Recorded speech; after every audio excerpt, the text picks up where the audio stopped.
Hi! என்னுடைய family members எல்லாருக்குமே வணக்கங்க. ஸோ எப்பவுமே நம்ம வீட்ல டெய்லி விளக்கேத்துவோம் இல்லையா? திரி போட்டு விளக்கேத்துவோம். நானும் அப்படிதான் விளக்கேத்துவேன்.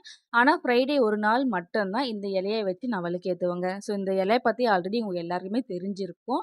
தெரியாதவங்க நான் வீடியோ லிங்க் குடுத்துருக்கேன். நீங்க வேணா செக் பண்ணி பாருங்க. ஸோ இந்த இலை கிடைக்கிறது ரொம்பவே ரேரு. அப்படி கிடைச்சுச்சுன்னா கண்டிப்பா நீங்க யூஸ் பண்ணுங்க. இந்த இலையில நீங்க விளக்கேத்தும்போது, வீட்ல எந்த ஒரு கெட்ட சக்தி இருந்தாலுமே போயிடும். வீடு நல்லா சுபிக்ஷமா இருக்கும். ஸோ ட்ரை பண்ணி பார்த்துட்டு சொல்லுங்க.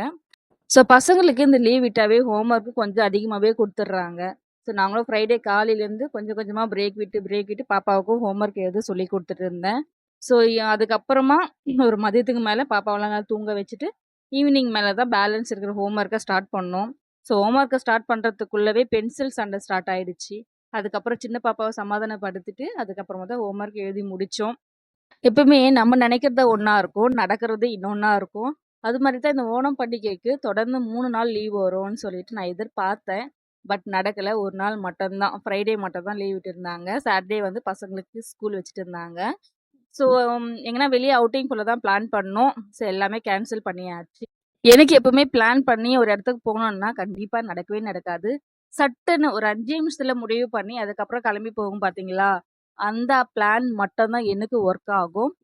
ஸோ உங்களுக்கு எப்படின்னு சொல்லிட்டு, நீங்க கமெண்ட் பாக்ஸ்ல கமெண்ட் பண்ணுங்க. இந்த வீடியோ புடிச்சிருந்தா லைக் பண்ணுங்க. அடுத்த வீடியோல பார்க்கலாம். பாய்.